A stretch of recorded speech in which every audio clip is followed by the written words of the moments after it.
All right, so now we're going to move on to the second part of section 2.2, and that is going to be ungrouped frequency distribution. So the last video that we watched, the first part of 2.2, we did categorical frequency distributions, and then we did grouped frequency distributions. So this one is going to be an ungrouped frequency distribution.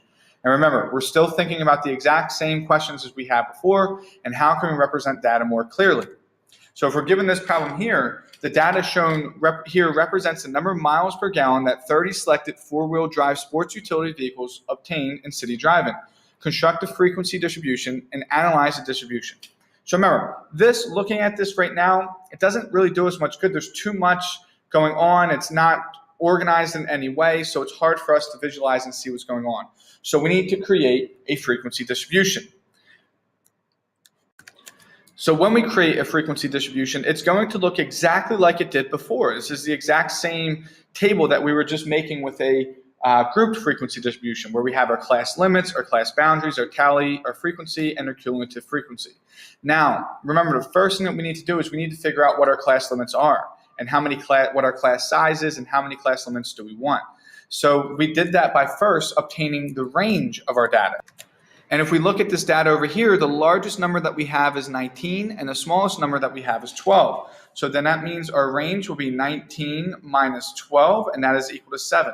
So since we have such a small range, then we can't create some of the category or some of the class sizes or limits that we had before, because if we try to do anything more than one, then we're going to have too small class sizes. Because remember, the least amount of class sizes that we can have is 5. So if we divide this by 5, that will then give me 1.4, and we always round up. So that means that our classes have to be 2 sizes, and then we would include the 7 within 4 classes, so we wouldn't get the 5th that we need. So when we have a range that's this small, then we're just going to actually use every single numerical number that we have.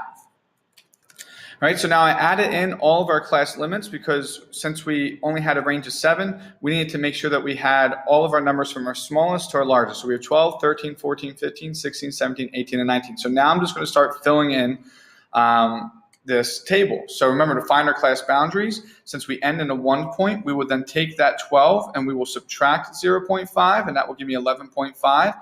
We'll take that 12, we'll add 0.5, and that'll give me 12.5. So that gives me my class boundary for this very first number 12. So we're going from 11.5 through 12.5. Any numbers through there, not including the 12.5, will be part of this class limit. All right, now I'm going to go ahead and fill in the rest of the table.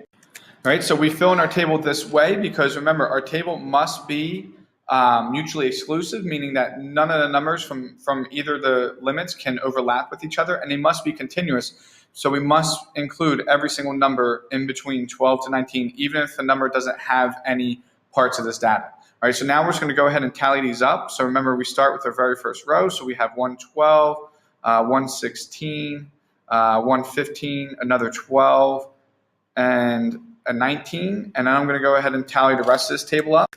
All right, so that's all of our tallies for each class, and then we'll do our cumulative frequencies. So remember, we are just adding these up then. So we start with 6.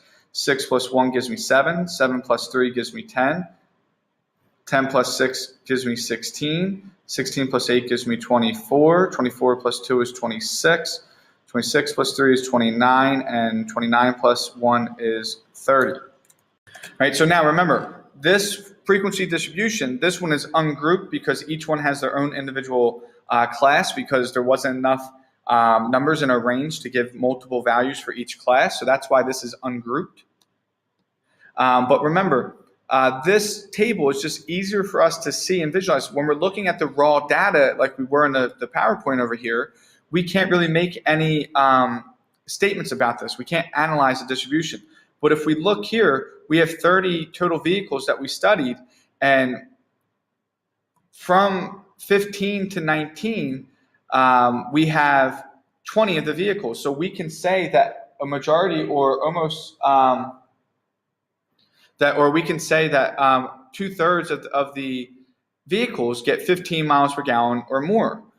Here, if you notice, we have 14, which is almost half of the total vehicles that we studied. So we can say almost half of the vehicles get 15 or 16 miles per gallon. So we're able to then make these, we're able to analyze the data a little bit more and talk about it a little bit easier than we are in this raw data form. So this first section was just being able to rewrite this raw data as a frequency distribution. That is it for this video, and that's it for the section.